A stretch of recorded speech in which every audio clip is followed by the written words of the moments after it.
Well, Trisha also made jokes about wanting to, like, being obsessed with David and stuff like that. One, yes, they were jokes. Two, no one ever said that they were uncomfortable with it. I repeatedly stressed on and off camera I was uncomfortable with the jokes.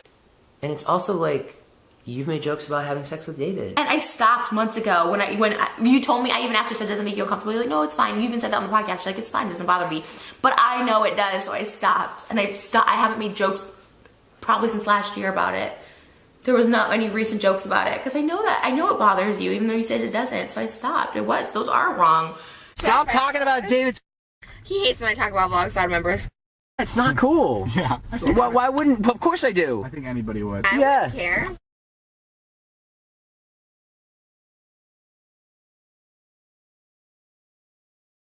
Like, when someone says I'm uncomfortable, no matter what their past behaviors are or patterns or whatever you think you know, when someone says I'm uncomfortable, stop that shit. Cut that shit.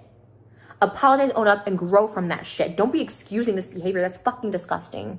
Jason almost called 911 on you. Yeah. Why? What were you doing? Nothing. Like, literally. Shut up. I wasn't doing anything. David, it was so scary. Wait, why did you almost call the police? I'm not gonna say. She can say if she wants. I'm not gonna throw her under the bus. I literally didn't do anything. I mean, what she did, like, wasn't that bad. I was blocking the door. For an hour and a half. I sat there. He went into that bedroom and I just sat there. But then... She sat right here. Wait. She sat here like a prison guard. And I was like, Trisha, get out of the way. I'm going home. I want to go home. I need some time to myself. She's like, no. No. Holy shit. Is this true? Yeah. She's like, you're not leaving. I go, I'm calling 911. She goes, good, do it. well, I hate when people keep me hostage in their apartment when I like to leave. You could have left when I slept. I could have left. I fell asleep quick. No, when I got up, you started calling my name again.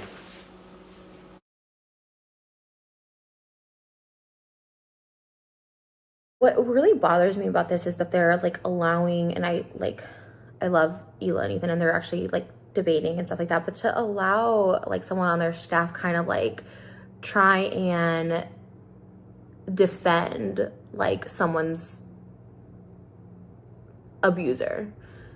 Big Nick comes on the podcast, and even me talking about it, like, it does suck that, like, you have to hear from everybody else, like, trying to defend the person that, like, really caused you trauma. And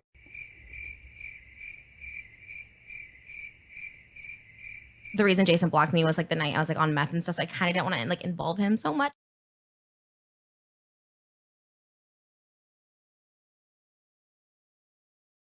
Once I was no longer good, because that group doesn't like scandal, right? Like, an old video about me talking about immigrants, like, resurfaced. That I was being, like, distanced, which is fine. I think that's, like, a rotation thing. You know, you never see freaking Josh Beck anymore. I feel like he just distances himself or whatever, or he doesn't get excited. Anyways, I'm sorry, I'm being distracted. It just was really crazy that if you had any sort of boundaries, you were exiled, or you were being punished by not being in the vlogs or whatever the case is.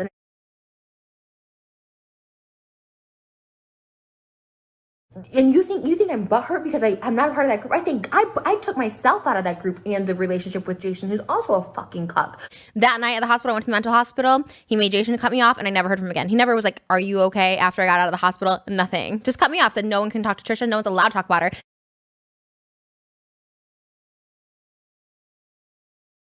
Like, the behavior is disgusting. They both enable Brandon Calvillo to have dated that 17-year-old, and they kept him in the vlogs well after me. They try to make it, like you're saying, a sitcom and a joke when it was all reality. I get it. Hold people fucking accountable, but Shane has apologized so many times. Shane hasn't made those jokes since I've known him, like 2014. You know what I mean? Like, it's gross, whatever. There's so many gross jokes, like, in Family Guy. There's literally a pervert on Family Guy.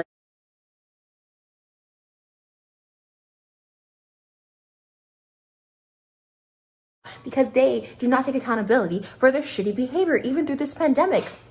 All of them getting together. Jason surprising his daughter with a TikToker. Like, this is a pandemic. Like, this is, like, what are you doing? All being in different houses and, like, it's insane. It's actually insane that they get away with so much shit.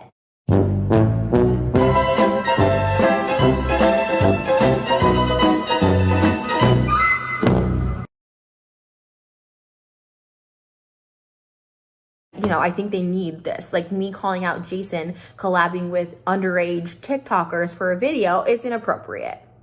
You don't need to be collabing with underage anybody.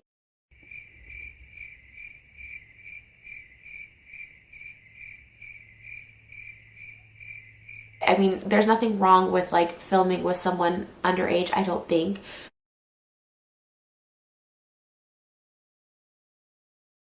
He said up until like April too. He told me, he was like, oh, I wish you would just apologize to Brandon and everything will be good. Fuck no. Brandon's predator too. To date someone of age. That's not that hard to do. So I don't know. And I was never trying to be like choose ever. That's why I made amends with Brandon. Please, no, like, no, please, I took the video down. Like, let's do some sort of damage control. And even that night at dinner, I remember so specifically texting the friend that I, the one that was dating someone underage. I even texted him because I apologize for having had bad blood towards him for a year.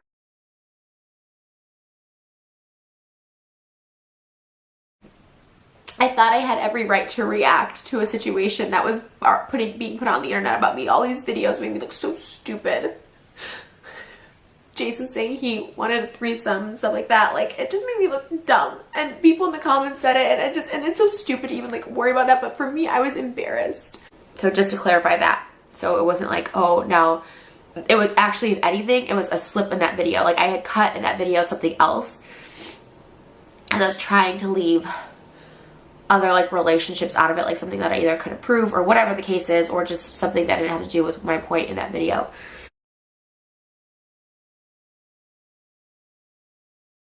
If there's enough people saying like, hey, you hurt me, this hurt me, and it got to the point where Big Nick said he was suicidal. I'm not trying to speak on his behalf, but that's what he said on the A Street podcast, to the point where I'm like in a mental hospital and like we're friends for a year and a half. He was my whole world and my whole life, and he made me feel loved and that I was worthy, and I forgot about all the pains of my past relationships and all the pains of my childhood and all the things I felt.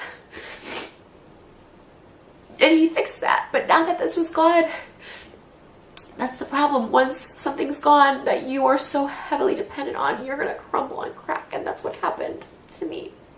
And it is no fault of his whatsoever. I never put the blame on him. It's me.